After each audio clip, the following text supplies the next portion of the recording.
नमस्कार, स्वागत है आपका द न्यूज पर। मैं हूं आपके साथ शिप्रा सैनी। इजराइल और हमास के बीच छिड़े महायुद्ध को लेकर लगातार खबरें सामने आ रही है और अब एक बार फिर से दोनों ही देशों के बीच जंग काफी ज्यादा तेज होती दिखाई दे रही है। जिस तरीके से गाजा के अस्पताल पर हवाई हमला हुआ है जिसमें 500 लोगों की जान गई है, उसको लेकर अब इजराइल और हमास एक दूसरे पर आरोप मढ़ रहे हैं। लेकिन इन सब के बीच अब भारत के प्रधानमंत्री नरेंद्र मोदी ने एक पोस्ट किया है जिसमें पीएम मोदी ने गाजा के अस्पताल पर जो हवाई हमला हुआ है उसकी निंदा की है।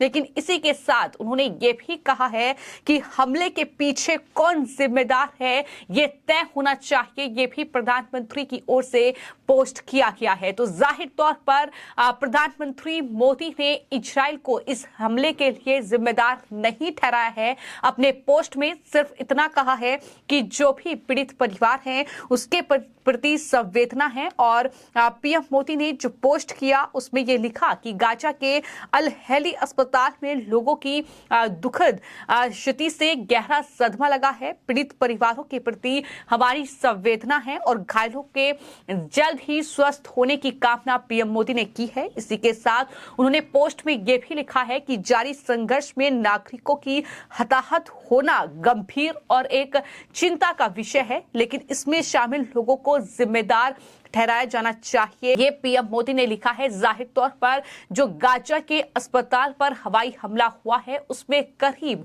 500 लोगों की जान गई है, ऐसा हमास का दावा है।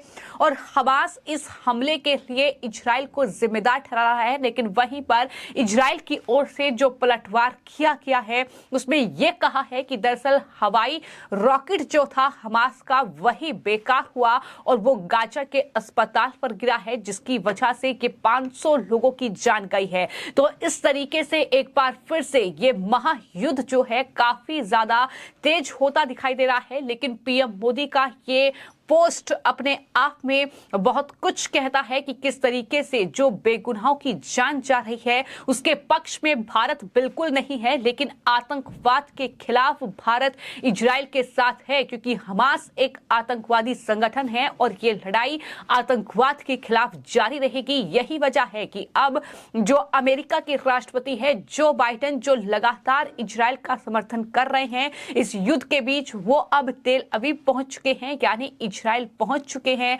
और इजराइल के प्रधानमंत्री बेंजामिन नेतन्याहू से उन्होंने मुलाकात भी की है। एयरपोर्ट पर दोनों नेता एक दूसरे के गले मिलते नजर आए हैं। ये तस्वीर इजराइल और हमास युद्ध के बीच एक बड़ी तस्वीर है, एक खास तस्वीर है, क्योंकि लगातार निगाहें अब जो बाइडेन की इजराइल की इस दौरे पर टिकी हुई है कि क्या बाइडेन इस जंग का कोई समाधान निकाल पाएंगे।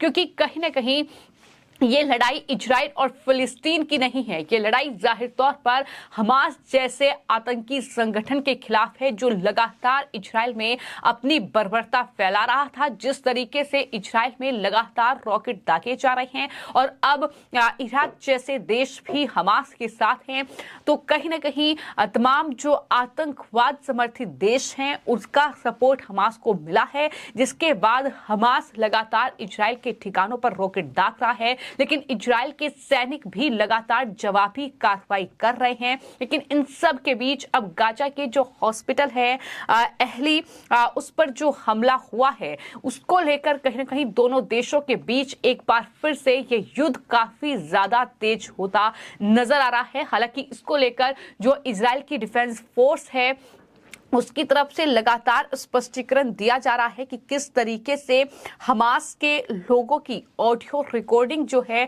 वो भी जारी की गई है, जिसमें गाजा अस्पताल में विस्फोट का कारण बनने वाले रॉकेट के खराब होने के बारे में बातचीत की गई है। तो इजराइल डिफेंस फोर्स जो है उसकी तरफ से लगातार स्पष्टीकरण दिया जा रहा है कि ये इजराइल का हवाई हमला गाजा के अस्पताल पर नहीं था, ये साफ तौर पर इजराइल की ओर से कहा गया है।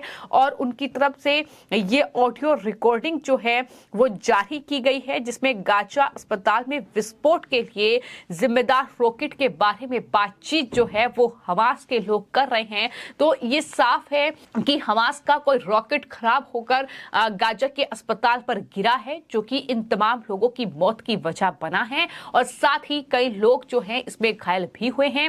लेकिन इन सब के बीच इजराइल और फिलिस्तीन के बीच जो युद्ध छिड़ा हुआ है उसमें अब दुनिया के तमाम देशों के जो राष्ट्र अध्यक्ष हैं वो कहीं ना कहीं अब मध्यस्थता एक तरीके से चाहते हैं। कई लोगों के बयान सामने आए हैं, लेकिन इन सब के बीच अमेरिकी राष्ट्रपति जो बाइडेन का इजराइल पहुंचना और इस तरीके से एयरपोर्ट पर जब जो बाइडेन पहुंचे उसके बाद इजराइल के प्रधानमंत्री नेतन्याहू से मुलाकात की, उन्हें गले लगा लिया, ये तस्वीर सामने आई है।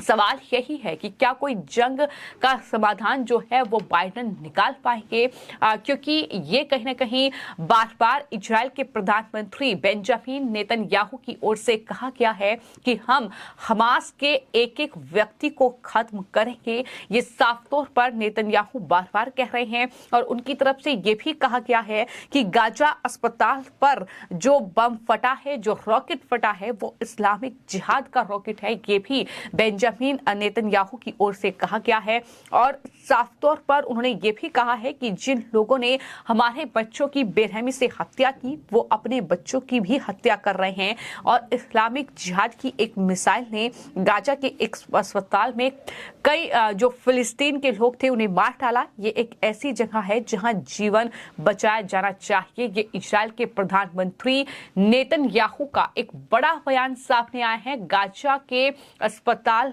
अल अहली पर जो हमला हुआ है, जो हवाई हमला हुआ है, जिसको लेकर हमास लगातार जो है इजराइल को जिम्मेदार ठहरा रहा है। हमास की ओर से बयान दिए जा रहे हैं कि ये हमला इजराइल का था, लेकिन इजराइल का ये साफ तौर पर कहना है कि ये हमास का ही रॉकेट था जो कि खराब हुआ और गाजा के अस्पताल पर गिरा है। तो इस तरीके से इस युद्ध से जुड़ी लगातार हर बड़ी खबर हम आपको बता रहे हैं और बड़ी खबर ये है कि गाजा के अस्पताल पर जो हवाई हमला हुआ है, जिन लोगों की जान गई है, जो लोग घायल हुए हैं, जो अस्पताल में भर्ती हैं, उनके प्रति अब प्रधानमंत्री नरेंद्र मोदी ने गहरी संवेदना प्रकट की है और ये कहा है कि जो भी इस हमले का जिम्मेदार व्यक्ति है उस पर कार्रवाई होनी चाहिए। ये साफ तौर पर पीएम मोदी की ओर से कहा गया है, लेकिन उन्होंने एक बार फिर से इस पोस्ट के जरिए ये स्पष्ट कर दिया है कि इजराइल इसके लिए जिम्मेदार नहीं है, क्योंकि इससे पहले भारत के प्रधानमंत्री की ओर से जो पोस्ट किए गए हैं इजराइल और हमास युद्ध के बीच, वो साफ तौर पर ये बताने के लिए काफी हैं कि भारत एकजुटता के साथ इजराइल के साथ खड़ा हुआ है इस जंग में, जो आतंकवाद के खिलाफ जंग है। और लगातार तमाम भारत के लोग भी इजराइल का समर्थन कर रहे हैं, क्योंकि जिस तरीके से सबसे पहले हमास के आतंकवादियों ने बर्बरता इजराइल में फैलाई, जिस तरीके से इजराइल पर रॉकेट दागे गए, उसके बाद युद्ध का ऐलान इजराइल की ओर से किया गया, जवाबी कार्रवाई की गई। हमास और गाजा पट्टी में रॉकेट दागे गए। हमास जैसे आतंकी संगठन को खत्म करने की कसम बेंजामिन नेतन्याहू ने खाई है और इन सब के बीच कहीं ना कहीं दुनिया पर भी इस युद्ध का असर जाहिर तौर पर देखने को मिल रहा है और आने वाले वक्त में हालात काफी ज्यादा बिगड़ भी सकते हैं। तो ऐसे में इन हालातों को किस तरीके से संभाला जाए, यही वजह है कि अब कहीं ना कहीं वर्ल्ड लेवल पर, अंतर्राष्ट्रीय स्तर पर भी इस युद्ध को लेकर अब तमाम जो दुनिया के देश हैं वो कहीं ना कहीं तमाम नेतन्याहू से बातचीत करते हैं। फिलिस्तीन के जो राष्ट्राध्यक्ष हैं उनसे बातचीत हो रही है। तो क्या समाधान इस जंग का निकलेगा, ये देखना होगा। लेकिन इन सब के बीच ये बड़ी खबर है कि अब अमेरिका के राष्ट्रपति जो बाइडेन जो है बेंजामिन नेतन्याहू से उन्होंने मुलाकात की है, उन्हें गले लगाया है। इस युद्ध के बीच आगे की तस्वीर क्या होगी, आखिर क्या बाइडेन की मुलाकात जो बेंजामिन नेतन्याहू से होगी, क्या बातचीत वो करेंगे, ये बिल्कुल हम आपको खबर देंगे। लेकिन फिलहाल ये बड़ी खबर है कि गाजा के अस्पताल पर हुए इस हवाई हमले को लेकर पीएम मोदी का एक पोस्ट सामने आया है, जिसपे उन्होंने ये कहा है कि ये हमला दुखद है, लेकिन हमले के पीछे कौन जिम्मेदार है ये भी तय होना चाहिए। फिलहाल आपकी इस पूरे मामले को लेकर क्या राय है, हमें कमेंट बॉक्स में जरूर लिखें। धन्यवाद।